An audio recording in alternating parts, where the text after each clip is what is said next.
Thank you so much. And thanks for inviting me. It's been such an interesting group of people, and I've learned a lot. Um, okay, so cognitive ability varies a lot, both within and between species. And there's been a lot of research on the selective pressures that are driving these differences.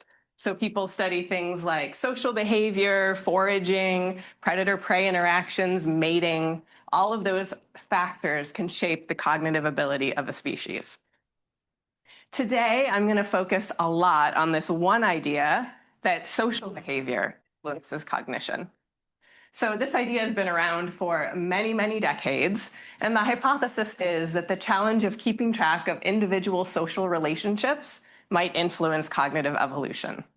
And this is a really attractive idea, I think, originally in part because humans are so smart and we're so social. So it's appealing to think like, wow, maybe it's our social abilities that have influenced our cognition. So if you think about a life of a baboon, it has a lot to keep track of. It has to keep track of who it's friends with, all of its different friends, who it might be having aggressive conflicts with, who it's related to, and keeping track of all those different relationships might be cognitively challenging. So far, a lot of the research on how social behavior could influence cognition, or the social intelligence hypothesis, has focused on species comparisons. So for example, you'd look at a bunch of primates and say like, oh yeah, the primates that have the more complicated social abilities have bigger brains, or they do better on cognitive tasks than less social primates. And so this kind of work has been going on for decades, and there's been a lot of support for the social intelligence hypothesis. But it's hard to compare cognition across species. There are lots of things that influence that. So this work has also been criticized somewhat extensively. So more importantly, the way natural selection acts is within a species, right? So with differential survival or success in smarter and dumber individuals within a species.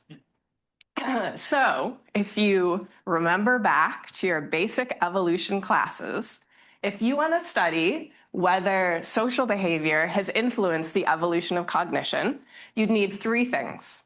First of all, you'd need within species variation in social intelligence.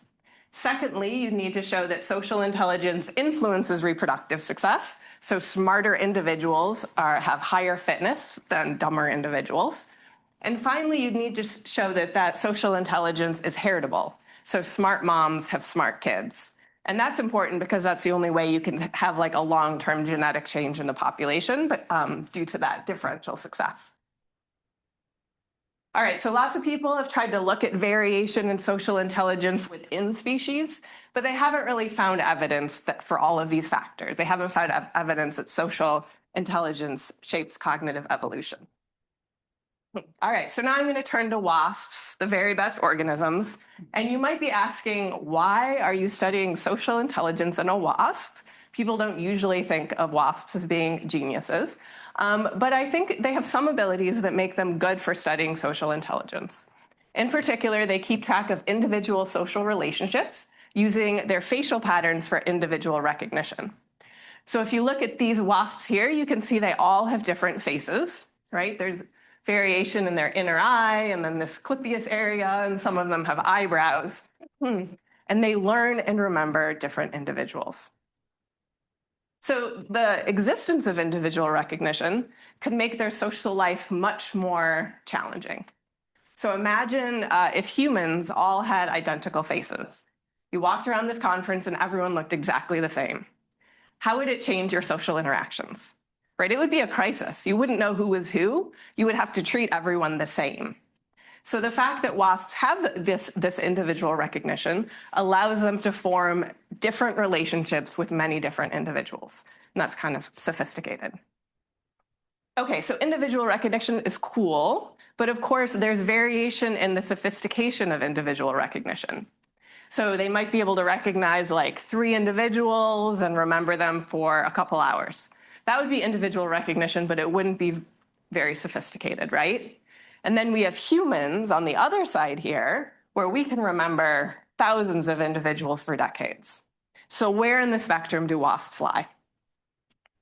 So I've been studying individual recognition for quite some time, since I was a graduate student, and we found that wasps use individual recognition to identify the ranks of all their nestmates. So wasp colonies are pretty small. You might have like 30 individuals on a nest, so they know those 30 individuals.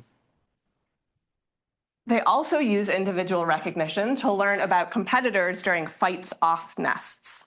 So they spend a lot of time before they start nests fighting with many different rivals, and they remember the outcomes of those fights. They remember, wow, Susie beat me up, so I'm going to submit to her instantly.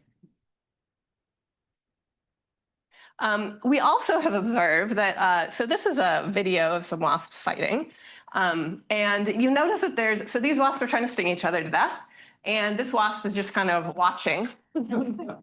Sweet. Yeah. And then they go off.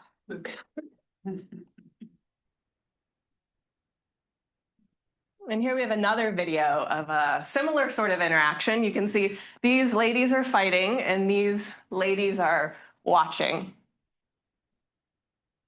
Observing, exactly. And you can see they break up and they kind of interact, and then they go back to fighting. You can see they have different paint marks on their back, so we can tell them all apart. So they fight over dominant status before they start nests, basically. How can you tell they're observing as opposed to just sitting there? I'll show you. Yeah. So it looks like they're observing, right? But of course, we wanted to test that experimentally.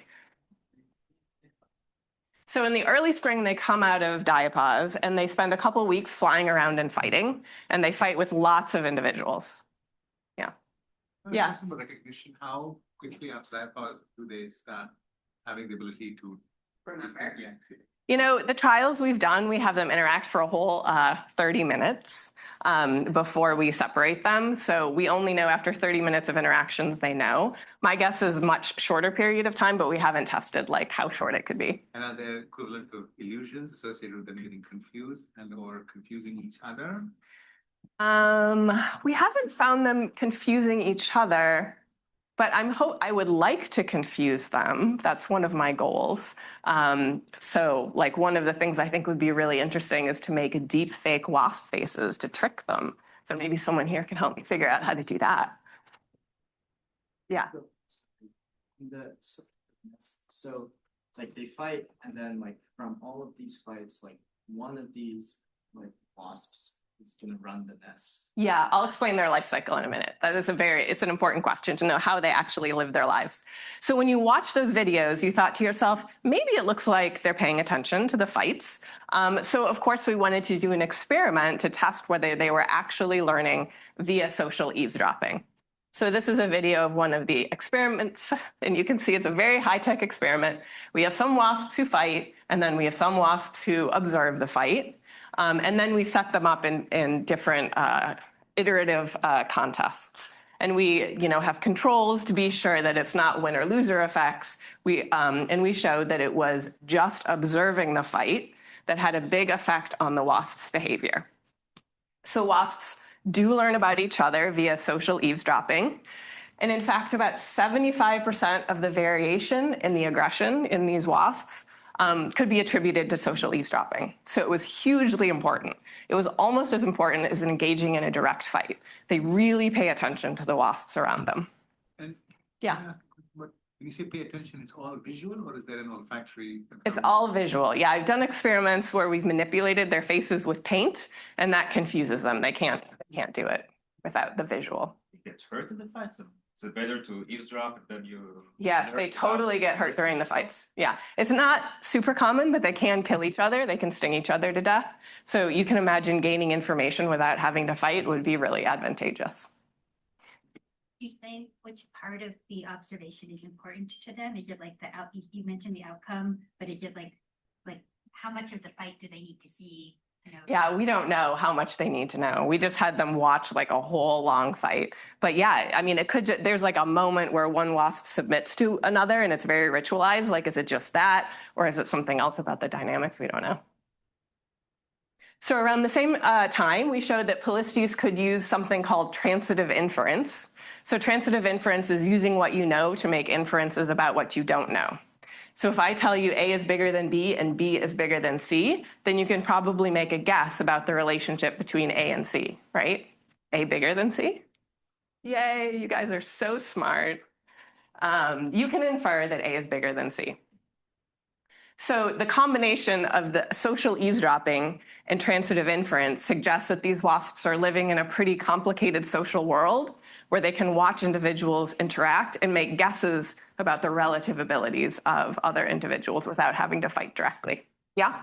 Would it be possible to create puzzles for them? Like if C somehow beat A, now what would they conclude about sort of? Yeah, exactly. So that's kind of partially why I want to do a deep fake. If we show them something like what is unexpected to a wasp, and how do they, yeah. And that would tell you a lot about what they know, right? By showing them unexpected interactions. So I'd like to point out that in honeybees, they tried testing transitive inference and honeybees failed. So I'd like to point out that wasps are better than honeybees, even though everybody really likes bees better. In this one way, wasps are smarter than bees. All right, so let's talk about the life cycle of a wasp. I mentioned that they have this period that we call the shopping period.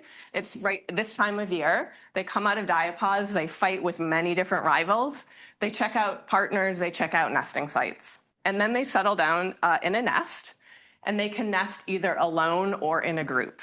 And if they nest in a group, there's a linear dominance hierarchy where the dominant does all the reproduction and the subordinate does all the work. Checking out partners is who to live with? Yeah, who to live with, who to cooperate with. So it's very important. So sometimes people ask, like, why would you ever cooperate and agree to be the subordinate if you get no reproduction? And the answer is that it's a lot safer to be part of a multi-queen nest. So if you nest alone, the nests fail like 70% of the time. If you nest in a group, the nests fail like less than 5% of the time. So if you're a subordinate, you have the chance of inheriting this awesome nest.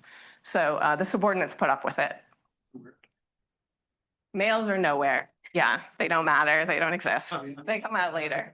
Yeah, they're all females. Yeah, and then the colony grows, and then eventually they produce males and reproductive females. They disperse, and they overwinter, and it starts again. So they have 1 year to reproduce. How often do you get to inherit like The nest? Yeah. It's not that common, but people have done some studies, and they say that it's enough to be worth it to take over the subordinate position. And how many wasps go into? Well, so among queens that cooperate, there can be, so sometimes it's just one. It can be up, in our population, it can be up to like 6 individuals at the most, but it's usually smaller. And then they produce workers, and the workers, help. Another important thing about Polistes is that there's no difference between workers and queens. You can't tell who's who, and every worker could potentially reproduce. So they're very flexible, like humans. They can decide to cooperate or decide not to cooperate. They're not stuck like in honeybees where they just can't reproduce. Any of these genetically related females so that they're actually like, okay, you're my older Yeah. sister, so I'm going to support you. Sometimes they're sisters about 30% of the time, but a lot of the time they're unrelated. So kin selection plays some role, but not as important a role as you might initially think. Queen gets 1 cycle, or is she also? One cycle. Next year she appears again? Yeah, just 1 year to do it all. When does she die? She dies like August, basically, sometimes earlier. Where's August here? Yeah, here. Okay, so I told you that individual recognition is important. So we wanted to know more about how it influences their lives in the wild. And this was a study done by my great grad student, Emily Laub. What she did is she made a giant wasp tent, and she filled it with nest boxes and filled it with wasps. And you can see we had the wasps individually marked. And then, we tested a lot of things about these wasps. We tested their personality. So they have repeatable variation in personality. Some are more exploratory, more active, differences in social aggression and affiliation, body mass, and of course, individual recognition. Now, I'm telling you all this because I want you to know this experiment was not designed to look at selection on individual recognition. We really thought that we were going to have a study showing that individuals choose more cooperative partners. Individuals will choose partners with less social aggression or something like that. That's not what we found.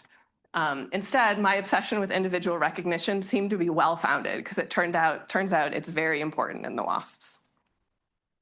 So how do we measure individual recognition? For this experiment, what we did is we trained wasps before we set them loose. And what we did is we associate one face with electric shock and another face with safety. We do that a couple times. And then we put them in this little arena, and then we ask, which face do you go to? Do you want to go to the electric shock face or the safe face? Do that 10 times, and then we get one number from 0 to 10 that tells you basically how good a wasp is at individual face recognition. And we've confirmed that it's linked with their ability to recognize individuals in social interactions. So it's a nice lab-based measure. So we measured their capacity for individual face learning. We set them loose, and what we found is that wasps with higher individual face learning built larger nests. So each cell on a nest produces one offspring, and wasps have one reproductive life cycle. They just have 1 year. So this is basically their lifetime reproductive success.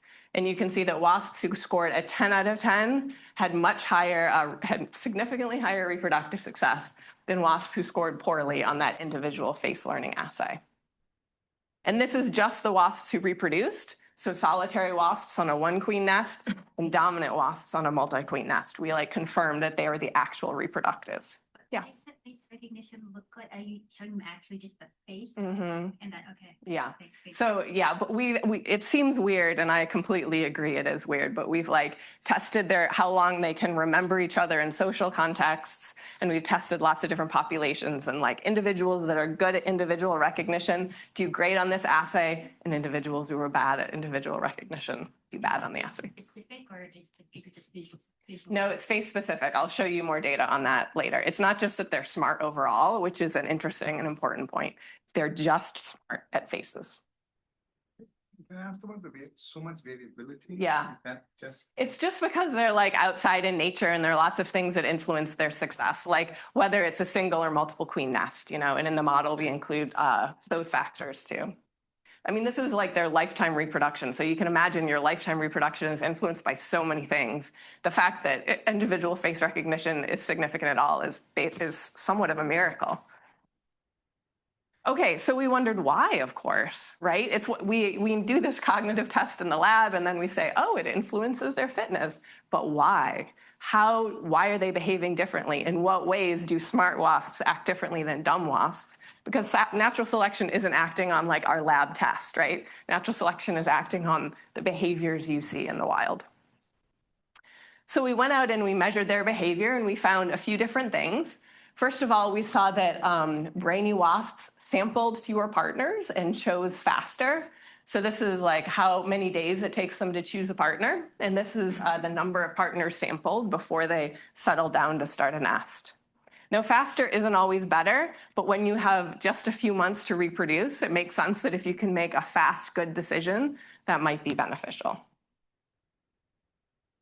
We also found that brainy wasps had more stable cooperative associations. So this again shows individual face learning and the duration that partners, this is only wasps who form partnerships, the duration that partners stayed together on the nest.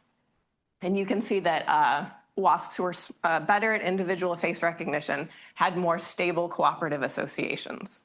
Partnerships break up if they fight and one wasp disappears, or if someone dies. So this suggests that they might be better at maintaining their cooperative relationships. And finally, smart wasps shared more food on the nest. This shows you a trophallaxis, so that's the number of food regurgitation. They regurgitate liquid food to each other, and it has a lot of chemicals in addition to nutrition. And so wasps that are better at individual face learning are more cooperative and share more food with other individuals. So, so far I've shown you that there is variation in their abilities. I've also shown you that there's a fitness benefit. So the lifetime reproductive success of wasps is higher when they are better at learning faces. I've shown you that the potential behavioral mechanisms, so why are these smart wasps, why do they do better? The wasps who are better at learning faces made faster partner choices, formed more stable groups, and shared more food. So they're just awesome cooperative wasps. So the next question, of course, is this ability heritable? Do smart wasps have smart babies? So we tested this we looked at the dominant foundress, and we looked at her offspring, and then we raised them outside. And that's important because when you're measuring, the genetic effects on a trait, if you raise them in the lab, you really reduce environmental variation. So you can get an artificially inflated value for the heritability of a trait. Yeah. How you will be able to separate this from epigenetic aspects and or cultural? Yes, totally. This is a bad test. To be clear, this is a bad test, and I'm going to completely agree with you. So, and you can see, the point of this is that we don't know the answer yet about whether it's heritable. We do know that the face learning score of the mom is correlated with the face learning score of her offspring. So smart moms have smart offspring.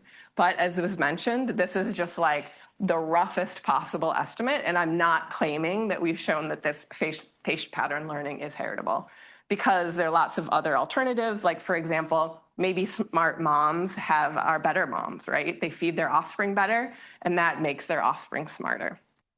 So we're doing a multi-generation study just as part of some field work. So maybe we'll get a better answer. With multiple generations, you have more environmental variation, and you can tease some of that apart.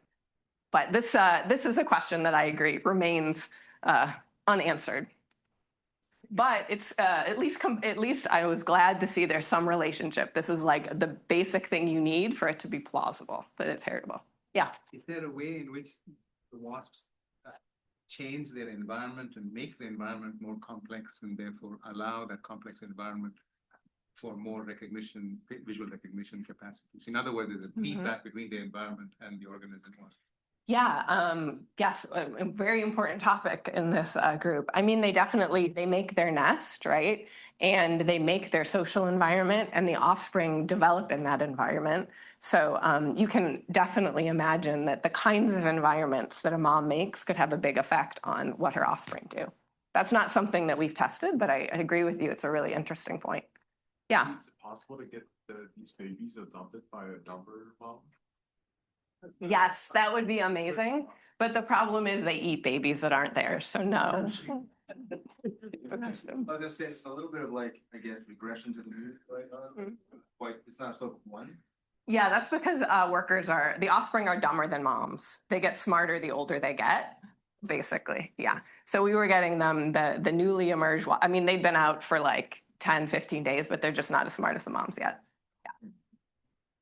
Well, so these could be workers, or there could be reproductives or gynes. In Polistes, you can't tell who's who, and any individual could be a worker or could be a gyne, so it's a frustrating thing to study, so we don't know. When is this determined? They determine it. How is it determined? That's a mystery of the Polistes world. There's a lot of individual choice in it. Depending on what nest you emerge into, the wasps make different decisions about whether to be a worker or a gyne.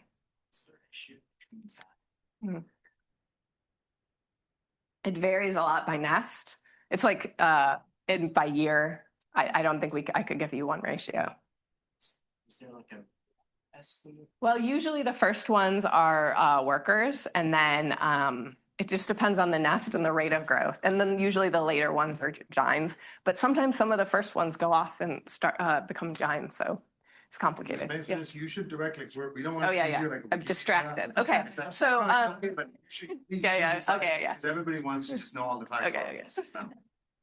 Of course, I love that you love facts about wasps. Great, but Yeah, no, I know. What do you want to say? Okay, so I'm making this argument that there's this directional selection, and smart wasps are the successful ones. So why do we have variation in face learning? Why do dumb wasps exist? And part of the answer is probably there's fluctuating selection. Every time someone studies selection on a trait in the wild, what they find is that there's very strong selection sometimes and not at other times. And in fact, selection can reverse in different circumstances. So I think we were testing them in an environment of high social competition. So social success is very important. In a different situation, it might be less important.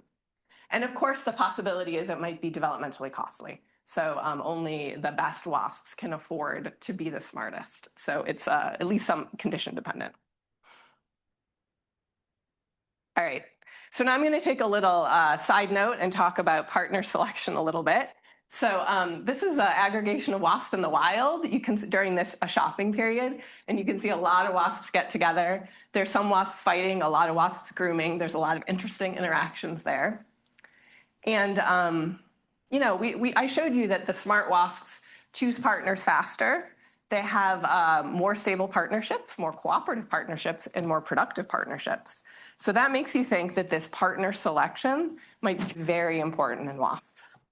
So we decided to test that with an experiment, in part because there's a lot of theory that suggests the ability to choose partners facilitates cooperation, right? Some of that lovely work has been done here at Harvard. And so lots of models suggesting that partner choice facilitates cooperation. Experimental tests pretty much only in humans where they do cooperative games on a computer and they ask individuals whether they want to cooperate or not. No real experiments in animals, but we know that social partnerships are very important in animals. So, animals form these long-term social bonds, and having more and more strong social bonds is really important for an individual's success over their life. So we were interested in testing whether individuals choose specific social partners to facilitate cooperation. There's basically like two possibilities for these long-term friendships you see. It's like Susie and Janine are just like hanging out under the same tree, and they're like, hey, since you're here, we might as well groom each other. And there you go, they're friends. And the other possibility is that Susie and Janine like see each other from across the field, and they're like, you are gonna be a good partner, or you are a partner who's gonna be really compatible with me, so I choose you. And people don't really test this because it's hard to test, right? Animals are forming partnerships at various times in their life. Fortunately for us, wasps all do it at the same time. So we asked whether wasps choose specific partners to facilitate cooperation. And for this experiment, we allowed wasps to choose partners, and we did it here, and we had 2 Walmart tents sewed together, and we had like 150 wasps in there and like 50 nest boxes. And we said that wasps had chosen a partner if they spent 3 consecutive nights together with a nest. These are tiny nests, like 1 cell. And in our previous work, we'd found that after 3 consecutive nights together with a nest, wasps stay together. So after they chose partners, what we did is we moved them to a new location. So sometimes we took the partners chosen by the wasps. So it was usually 2 to 4 wasps per group, and we had 9 different groups. So like 4 wasps spent 3 consecutive nights together. We picked them up without their nest. We put them in a new tent, and then we let them live happily to see what would happen. And then in other cases, we had partners assigned by us. Like on the same day, we would take 4 random wasps who had never spent the night together, move them to this new box, and then we tested to see whether they would cooperate with each other. So these tents are pretty big by wasp standards. There are multiple nest sites in there, so they don't have to cooperate. And then we watched them for the rest of their life. And this was again done by Emily. So the first data I'll show you is that wasps in both the chosen and assigned groups built and occupied nests similarly. So this is the duration that they spend occupying the nest, and each dot is a different nest. So what you can see is that wasps were just as likely to build nests, and they were just as committed to taking care of those nests. So how about cooperation? You can see there's a dramatic difference in their cooperation. Wasps that we assigned their social partners and did not get to choose them basically never cooperated. 2 of them tried to, they made it just a couple days, and then they broke up and spent the rest of their life like nesting in opposite corners. The wasps that we had chosen each other, they cooperated, right? They stayed together for a long time and were very successful. So this is an incredibly dramatic effect. I was really quite surprised by how dramatic it was. If they don't choose their partners, they are unable to cooperate. And then not surprisingly, wasps have more offspring when they choose their own social partners. Each of those dots is a nest. I think this is primarily because when you have more wasps cooperating, then you can have higher reproductive success. So just to clarify the vespiary, just the 2 wasps per box. Yeah, it was just the number that had chosen each other. Sometimes it was 2, sometimes it was 3, sometimes it was 4. And then we paired it with the same number of wasps who had not chosen each other in a completely separate. Because they fit each other, or because something happened in the 3 days that they Yeah, learned that, so- okay, this is the. We don't know why, right? We don't know why it is that they we think, well, I'll talk about it. Get good fits randomly also, right? Just do matchmaking. I don't think, Maybe you get a yeah. good fit randomly. kind of Well, thing. that's what we tried to do, right? We took 3 wasps that had interacted with each other and never spent the night together, and they were unable to cooperate. So that makes me feel like they are choosing that specific partner out of the 150 wasps, and they are like, you are my friend, and we're gonna be successful together. All right, so we can see that social partner choice is very important for cooperation. So wasps founded more stable partnerships, and they had much more productive nests. So of course, why? And we don't know why, and we're interested in learning more about why. One thing that comes to mind is kinship, right? The idea is that they were just nesting with their sisters, and we broke that up, and so they were non-cooperative. I don't think it's just kinship, because like I said, about 70% of the time they nest with non-relatives, although we are measuring the kinship of wasps in the future studies. It's possible that some of the wasps were bad partners, and the assigned groups, maybe they just were not good social individuals. People have been studying Polistes for basically 100 years, and mostly what they've studied is why they cooperate. And nobody has ever found a difference in any way between the wasps that form cooperative groups and the wasps that don't. So there's nothing obvious about the cooperative and non-cooperative wasps. And we see them like move between groups and switch strategy. So I don't think it's like a discrete strategy thing. When you did pick your wasps at random, you didn't pick ones that had spent the night with some wasp for 3 nights. So they had spent the night with some wasps, but they had not spent the night with some wasps for 3 nights. Yeah. But that's what we're doing this summer, right? So there are 2 possibilities. One is that they're bad partners and nobody will put up with them for 3 nights. And then the other possibility is that they're compatible partners, so that there might be a good partner for someone else, but not a good partner for you. So that's what we're doing this summer. We're shuffling them up and seeing if we can differentiate that, although it's a pain to do, man. Yeah. There's like an imprinting process in that first night together that causes them to be compatible further on. Have you thought about that? Like pheromones passing between particular individuals? I mean, they definitely like regurgitate food to each other during that stage. So there might be some sort of like, I think it's plausible when you. Exactly. You force them to do this. Exactly. So say that one more time. Can you matchmake them before, at the beginning, you force them to be. So we can take them right when they come out of diapause and like stick them in a container and be like, nobody but this pair, will you accept it? Yeah, that's an interesting idea. I could see if they would. Yeah. Exactly. Yeah. There's another song. Yeah, that's right. There's so many summers. It's good to, yeah. How, It's arranged marriage. How what? how they compare and how good their vision is.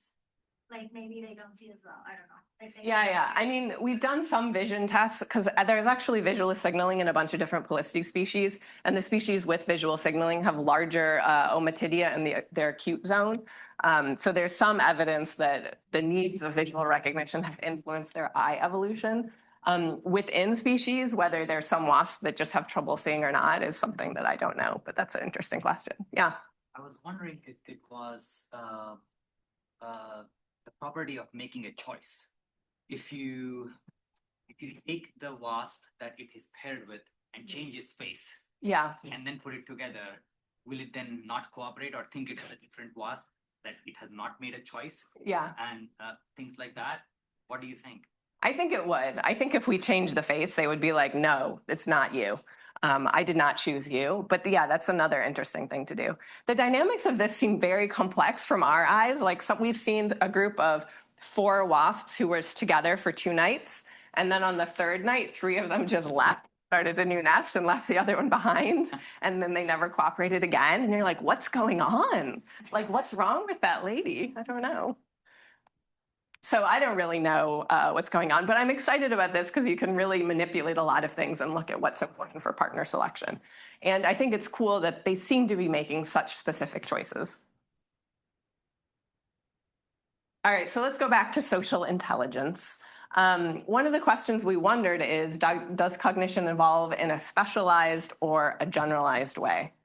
So the specialized hypothesis is that being good at face learning is very important. So wasps are going to excel at that, but they aren't necessarily going to excel at other things. So they might not be good at color learning or reversal learning or other cognitive tasks.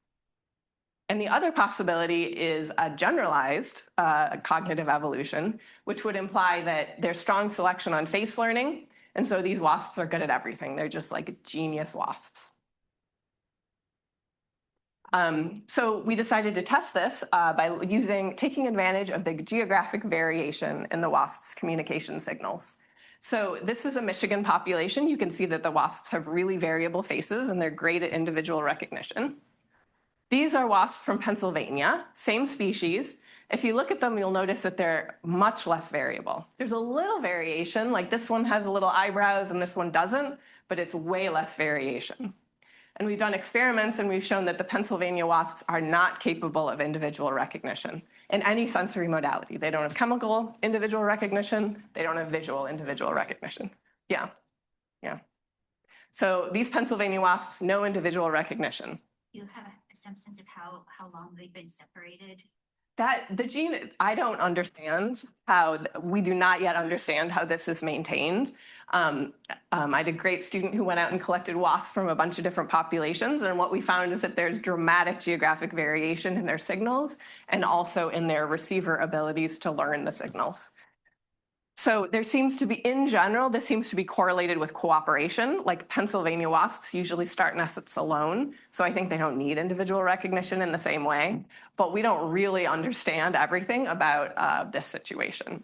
It's especially hard to understand because a communication system requires both a signal and a receiver response. So how do you have like evolution, across a geographic range of both those things, right? It requires coordination. And is it possible to do brood switching? You can do brood switching. So we have tried raising Pennsylvania wasps with Michigan wasps, and they get better at face learning. We haven't tested their social recognition, so we don't know like how far that goes, but it seems to be a plastic trait. So that would definitely fit with the idea of how much the environment matters. That proof of heritability? Well, so sometimes you need both. So you have the inherited capacity for something, but that doesn't mean that you don't need experience too, right? Like, humans, if we were raised without faces, we'd be terrible at faces, but we have the inherited capacity to be good at faces under normal rearing conditions. Yeah.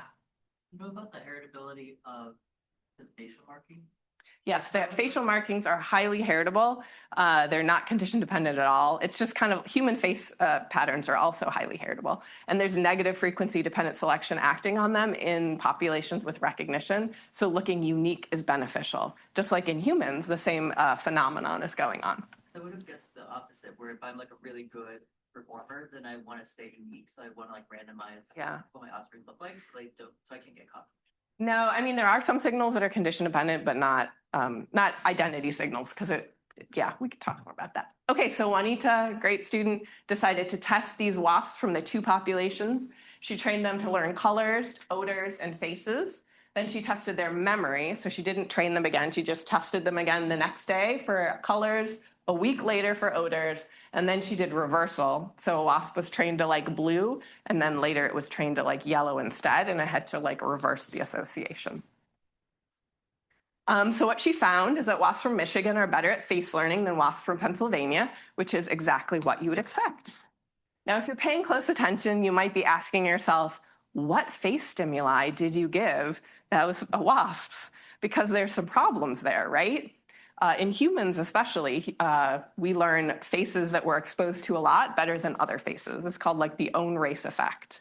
So it seems like it would be unfair to give Pennsylvania wasps Michigan faces because maybe they're just bad at Michigan faces. And then it also seems unfair to give Pennsylvania wasps Pennsylvania faces because they're not very variable. So what we did is we trained both populations on both Michigan and Pennsylvania faces, and we chose Pennsylvania faces that were variable.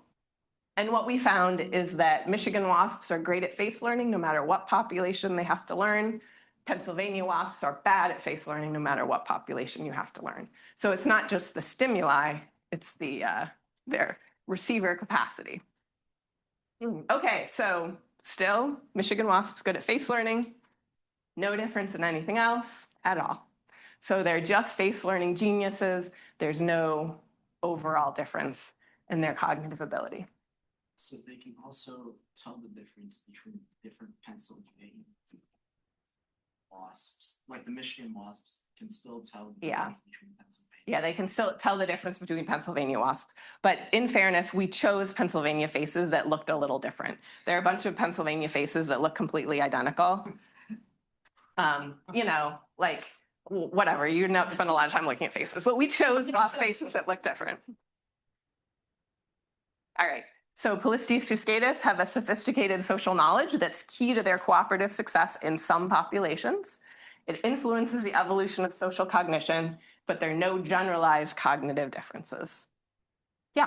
Do they have any preference for specific kinds of faces? So if you look at the same wasp, like do they tend to partner up with wasps that have similar kinds of faces, or is it completely different? No, we haven't seen that they prefer to cooperate with wasps that have faces similar to theirs, but even among the population of wasps that they partner with, is there any similarity between them, at least with respect to the whole variation in population? We have to look more at that. It's hard to quantify the variation and decide what's more similar, but that's an interesting question because individuals are often attracted to those that look like them. Okay, last thing. Oh, yes? In this context, maybe we'll get to this, but I'm wondering, is it possible to gradually delete features of faces to understand which features are and which features are not relevant? And the reason I ask is, I think humans, for example, have a potential capacity to see faces everywhere. You see faces in clouds, faces in slices of bread, stones, and so on. And typically that's associated with looking at distributions and of curvature. Yeah, so that's an interesting visual illusion that humans have. And I agree it would be interesting if wasps have the same visual illusion where they see faces everywhere. I think it's plausible because of their face processing mechanisms, which I'm going to get to. You could delete faces and figure out like the minimum variation they need. You could do that. That sounds difficult, but it would be doable because of all the training. It's an interesting idea. Okay, so last topic. How about specialization for face learning? So primates with individual face recognition use different cognitive mechanisms for face recognition than for other visual information. So us humans are true face experts. We have a part of our brain that's primarily for learning faces. And you guys are so good at faces that you probably don't even realize how good you are. So I'm going to give you a little test here. Can you find the face? Yeah, good job. That was probably easy. You only looked at it for 1 second. No problem. You turn it upside down, it gets harder. But we can still do it. It's harder because the specialized face recognition part of our brain doesn't identify upside down faces as faces. This is a more dramatic example of this effect. So those faces probably look pretty similar to you, and these do not. And the reason is because you have this specialized holistic processing mechanism that humans just use for faces. When you turn faces upside down, you don't use that specialized mechanism, and so it's very hard for you to discriminate between faces. So we use holistic processing, and we basically learn the face as a whole rather than as the sum of its parts. If you look at these two faces, probably you'll think to yourself, those are different people, right? If you look very carefully, maybe you can see what's different about them, and it's just the eyes, right? You don't say to yourself, this is the same face but with different eyes. You say that's a different face. And if I just show you the eyes, it's harder for you to discriminate, to see the difference between the eyes than it is to see the difference between the faces. And that's because of that holistic process that we use. And you can compare that to like houses. When you look at these two houses, you probably say to yourself, oh, those are the same house with different doors, right? And so houses, we don't use holistic processing. We just use feature recognition like we do for basically most of our visual recognition. So we were interested in testing whether wasps have holistic face processing. Yeah. Is this the same for all humans? There's variation in our ability to do it. And some people are excellent at it and some people are really bad at it. But on average, we're very good at it. So if it's holistic processing, we would expect them to discriminate whole faces more accurately than the center of the faces. If it's featural processing, then we would expect them to discriminate whole and partial faces with similar accuracy. So you can see these center faces have the same amount of variation. I just removed the antenna and legs and all that sort of stuff so that it doesn't look like a face for to a wasp's brain. And this was done by a great undergraduate who did all the training. And what we found is that Polistes fuscatus do use holistic processing for conspecific faces. So whole faces, they do great. They get like 7 out of 10. Center faces, they just choose randomly. So they are completely unable to discriminate those center faces. So this provides really strong evidence of this part-whole effect where they can learn the face as a whole, but they can't learn the parts in it, which is like the essential component of holistic processing. Sorry, how do you disentangle the fact that if they're just looking at a part, they don't recognize this as a wasp at all? Yeah, they don't recognize it. That's basically the point. Okay. They just look at it and they're like, that's not even a wasp. I'm just learning it as like I would learn a color or I would learn something else. And it's very hard for them. Whereas in the context of the face, that specialized ability shows up. Maybe this other experiment data will help it make more sense. So I also studied this other species here, Polistes diminula. They have black spots on their face that are a signal of strength. Strong wasps have different faces than wimpy wasps.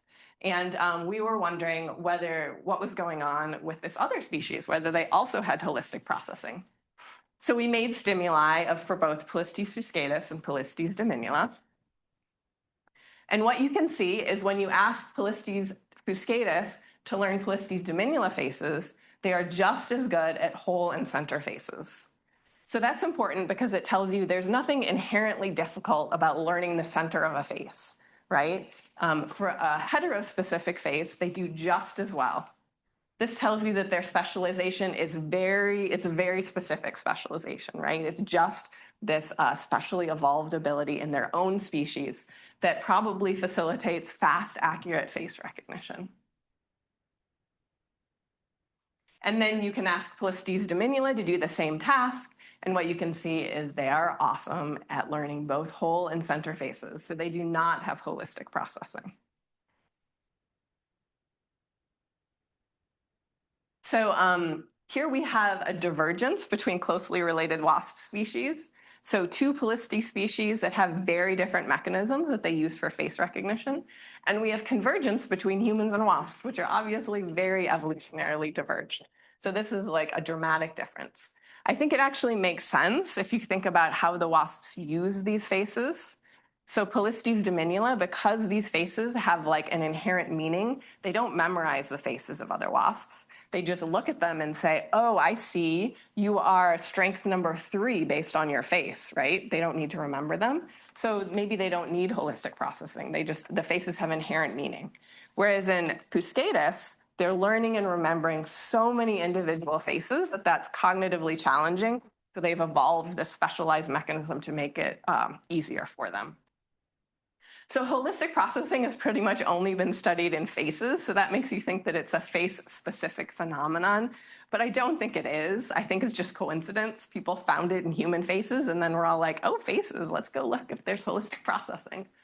I think it might be a more common phenomenon whenever receivers have to discriminate fine differences between predictable stimuli. So in faces, there's certain areas that vary, your nose might be different or your ears. But it's always in the same general organization.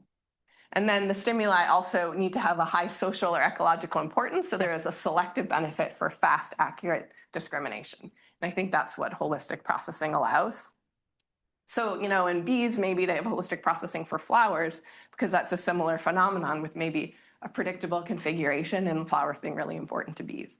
And you all can think about your own special organism and imagine to yourself, what might they have specialized mechanisms for learning and remembering based on what is very salient to their lives. All right, so to conclude, individual recognition is key to paper wasp social success, and the challenge of individual recognition has shaped cognitive evolution in paper wasps largely via specialization. So thanks so much to many, many students who've helped out on these projects and watched thousands of hours of WASP videotapes. And thanks to you guys for all your great questions.